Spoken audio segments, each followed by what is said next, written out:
Hello and welcome back to IoT Builders Live at Embedded World.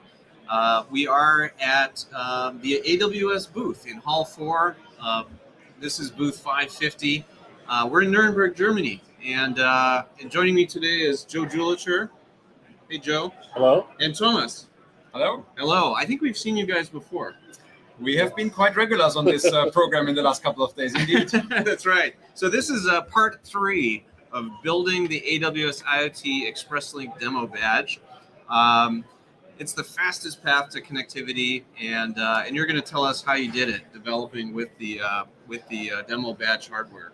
I think in this session we're going to talk a little bit more about what always ends up being the end of the process, which is software. Oh, I thought you were going to say security. Oh, well, security, yeah.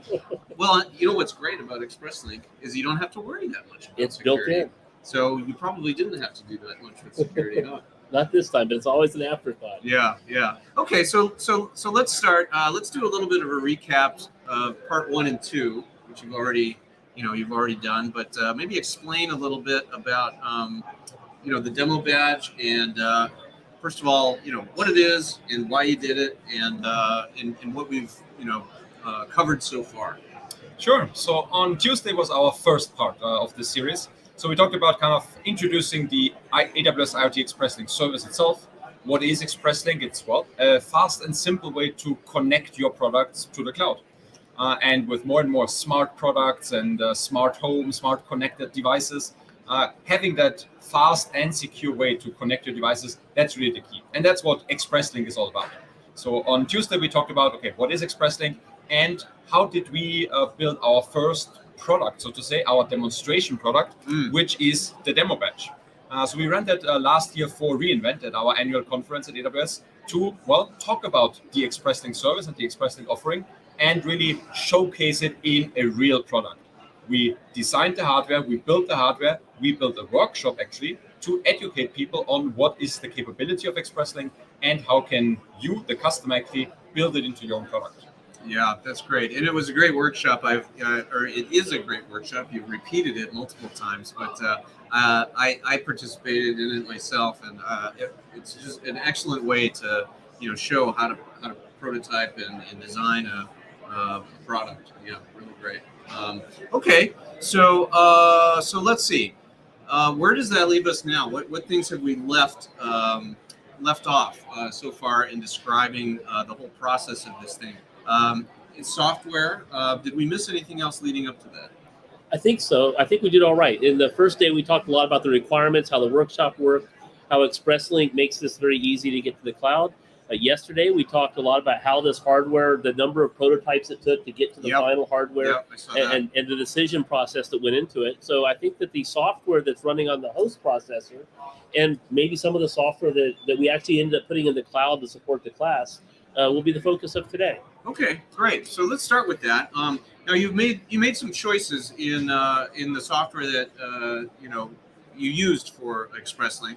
You needed something that was going to be able to run on the host processor that you chose, and then also be able to execute the AT command set for ExpressLink through the serial connection. So maybe talk a little bit about that choice and what kind of went into that. Yeah. Sure. So the expectation on ExpressLink is has many use cases, but one of them would be if you already have an application, it may not have connectivity at all. In fact, we assume it wouldn't because we're interested in ExpressLink. So you want an easy way to connect ExpressLink to an existing application. Well, the requirement for that is just a UART. Yeah.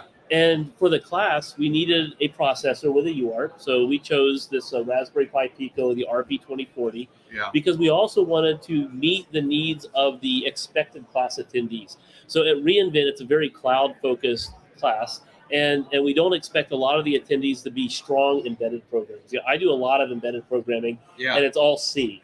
But setting up a tool chain and thanks to a bunch of cloud engineers, that seemed like maybe we should not do that. So in this case, we chose CircuitPython to be the programming environment of choice. And that And the Raspberry Pi device works very well in CircuitPython. In fact, it shows up as a mass storage device. You write some Python, you copy it into the mass storage device, and immediately it starts executing. No tool change required. Yeah, So that's great. And that's available on some different platforms, but the Pi Pico in particular is a really good host processor. There was a lot of, last year especially, there were a lot of supply chain constraints. Yes. So we started looking around for microcontrollers. These were readily available in sufficient quantities, and the other choices were more difficult. Okay, yeah. Okay, so that's great. So you started developing with MicroPython. It's really easy to flash those, like you said. It comes up as a device, a storage device in your computer, and you just drop in the files, and it reboots, and you're off to the races. You developed a lot of the software, Thomas. Tell us about how you approached that, and what you ended up doing. So the first step with building a device and then the software or the firmware for it is always, well, what work have others already done? Yeah. So you start looking for like existing libraries, existing drivers to interface with the sensors and the other modules that we use, right? Yeah. So we used a very common temperature sensor, humidity sensor, accelerometer, ambient light sensor. And because we chose very early on to use CircuitPython, that community spans globally, and they have just contributed so many different libraries and drivers for all of those sensors. We can just pick and choose whatever we want and say, okay, let's choose a sensor that is already supported by CircuitPython and that community there. They have built a driver, nice documentation. I don't want to spend all of the time rewriting all of those drivers in Python if somebody else has already done it. I see, yeah. So that was really the first step, saying, okay, these are the chips that we have, these are the existing libraries we have. What is the remaining gap that we need to fill? And that was actually quite small as a gap. So the only gap that we really needed to fill is what we then ended up calling the batch operating system. Okay, so all right. It's a very that's rather ambitious. It's a very big name for a rather small thing. Okay.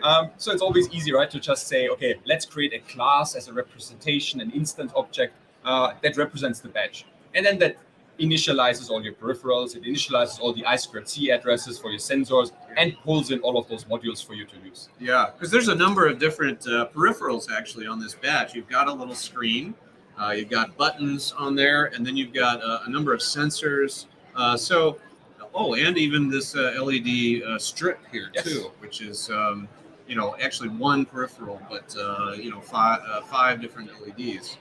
So you had a number of things to incorporate into this application, right? Exactly. So not only those actual peripherals, but also the ExpressLink. Because it is a serial device, so that's kind of the star of our show. Yes. We put it on the badge, we put it top, front, and center because, well, that's what we want to show off with this device. So in terms of gap, as I just mentioned, well, that was kind of the new thing that we needed to integrate. But because it's a serial device, a UART device, it's super simple just to send those commands, AT commands. You literally need, I think, 3 lines of Python code. Create the UART interface, give it the right baud rate, and then say UART.write, and give it that AT command to connect or to send a message to the AWS IoT cloud, and you're done. Wow, that's really great. So that's it then? There's nothing else to talk about? No, I think there's more to talk about. So some of the library development and some of the code that you've done really acts as a wrapper around some of these AT commands, and makes it kind of even easier in a way than interacting directly with the AT commands. And maybe you could talk a little bit about that. So while it's actually extremely easy to send the raw commands to the ExpressLink, when we wrote different libraries, some in Arduino with C and some with this badge with CircuitPython, we found that you were doing certain things over and over again. Like all the commands, when they finished successfully, they returned OK, and then perhaps some additional information.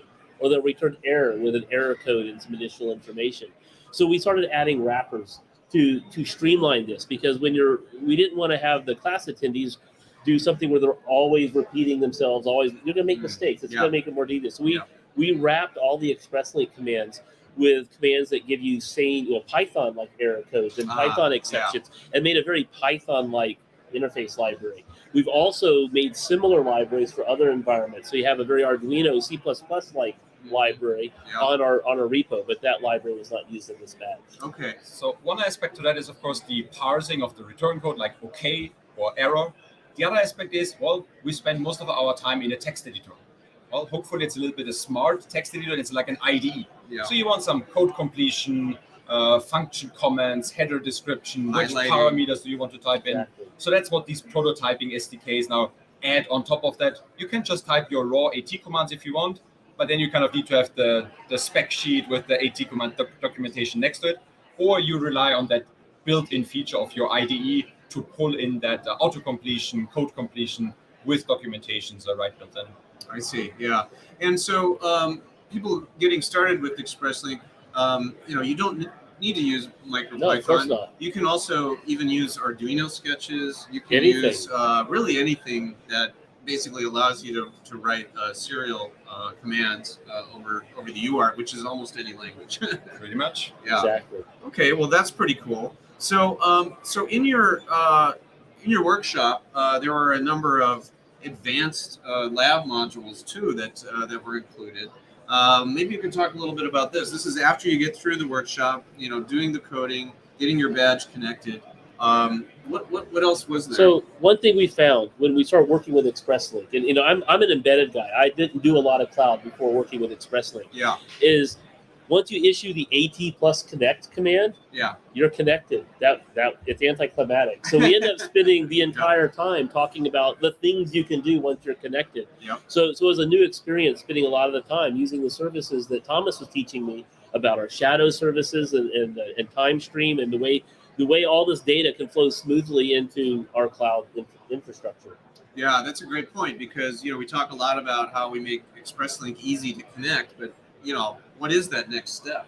And the possibilities really are enormous, because you can send data any which way that you would like. Either set up a rule and send it to like a time stream database, or a Lambda function, or even store it in S3. Right. There's a number of different paths that you can take with that data. And then even with the subscribe function, also you can bring data back into the device and perform actions based on data from the cloud, not just data to the cloud, right?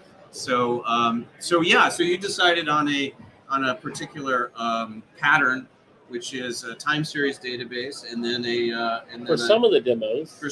So we split it actually into two main chunks for the workshop, right? Okay, It was a 2-hour workshop, and we said, okay, let's spend the first 1 hour on those foundational things. Yeah. Getting connected, setting up your certificate in the cloud, and onboarding your ExpressLink device the manual way to learn all the nuts and bolts. And then we said, okay, the second hour, now we want to really dive into the interesting parts, right? What would make my product more valuable to our customers? So that, okay, first use case, telemetry sounds really important. Streaming constantly our temperature data, our GPS data, any sorts of sensor data that we can stream into the cloud and then visualize it in the cloud with a Grafana dashboard, or create alerting rules. If you have a cold chain refrigeration unit, we can trigger on certain temperature values, send a notification out. So that then all happens already once the data is in the cloud. Yeah. So the job of ExpressLink at this point is already done, because it's connected with one command, the data is sent with one command, and then it's just a while loop that runs every 5 seconds. Okay. Yeah. So in this example, you were using time stream, you mentioned, and in Grafana as the visualization.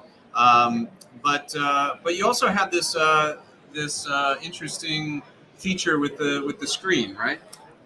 Right. So the device ExpressLink curates a number of services, and one of the services is OTA. So OTA is where you have over-the-air updates, and you can update both ExpressLink, and separately you can update the host processor. Yeah. But for the class, updating the host processor and changing out the code is maybe not the best example. So instead, we updated an image on the screen, and we treated the image as if it was an OTA. So we did a web page that your phone would connect to, and then it would use your camera on your phone to take your selfie, encrypt it, post it to an S3 service, which is a file storage service in the cloud. Yeah. And then create a job document. A job document is a way to carefully schedule OTAs and other things into your fleet of devices. Yeah. So in this case, it said, go to this place and find the picture. And then the ExpressLink downloaded the picture automatically and cached it, and then informed the host processor that there was an OTA document waiting which the host processor then interpreted as a picture Yeah. and rendered it to the display. Wow. Yeah. So that's great. So then that's part of the software package that you had on the device is figuring out how basically to take those images and render them with the display too. So that was one of our modules, as we call them, for the workshops. We Yeah. had those advanced modules, now those use case-based modules, and we gave the participants step-by-step instructions, snippets of Python functions, snippets of Python code that the participants are assembling. Basically, they are reading through the 3 lines of Python code, understand what it's doing. Oh, it's rendering 1 line of image data while decrypting it on the fly. So I need an image buffer, I need to decode the RGB value, and then it's posting it to the display. And then, of course, the display being already supported by CircuitPython, it's just a very simple command without actually us having to interface with the SPI bus and doing the raw frame buffer magic.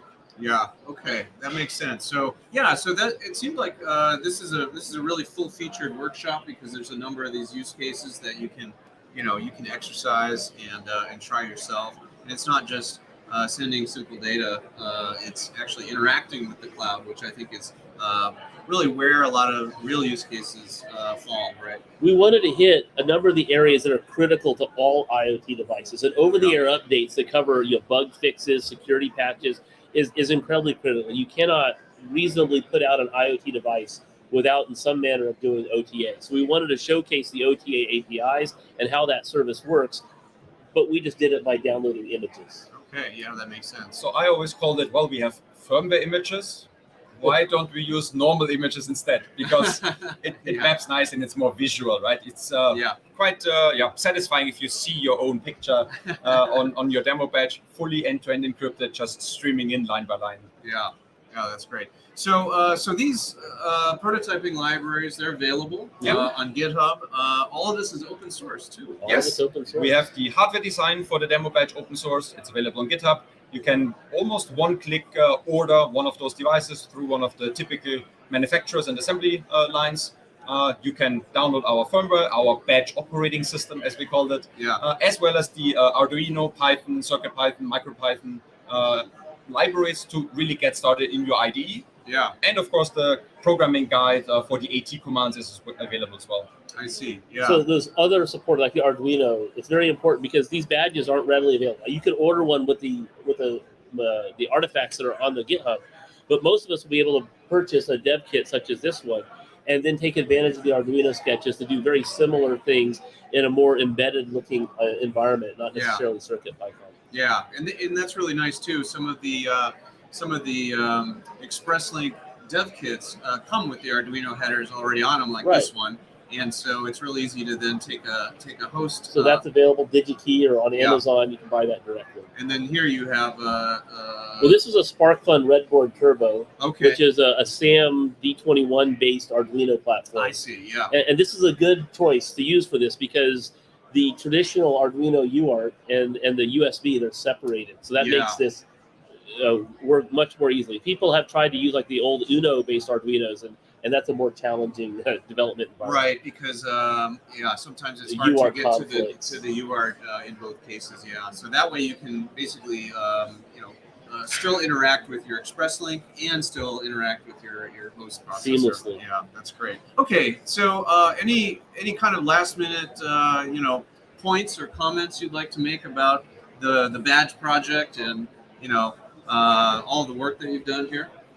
Yeah, as an embedded engineer who spends most of his time doing hardware and C, this was a fantastic onboarding exercise to the cloud and learning cloud technologies with my data, as opposed to just doing a completely virtual experience. And so I got a lot out of it. It's a very educational time for me. That's great. I can pretty much mirror that from the other side, right? As a cloud engineer, I'm familiar with like Grafana and time series database and ingesting data, all fine by me. But pushing that knowledge to the edge and kind of writing that Python code actually on a device makes it also super simple for me, because I write Python all the time in my cloud application, my microservices, and now I can even run Python on an ExpressLink enabled device. So that makes it really quick and easy for me to start.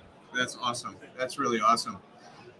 So I think we're running out of time here. So unfortunately, we're going to have to say goodbye. This is part 3, and I think it was a great session. But that's the end. So, but it was great having you. Thanks so much for taking the time and spending with with us on featuring this demo badge. If you'd like to learn more, definitely check out the GitHub repo. And if you want to know more about ExpressLink, it's on the AWS site. Again, thanks, Joe. Thanks, Thomas. Thanks for very having much. us. All right. I think this ends our sessions for the live stream. We have one final session coming up to recap all of the sessions that we had today.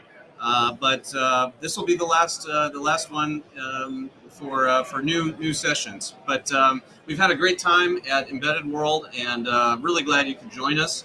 And stay tuned for the recap, and we'll be back shortly.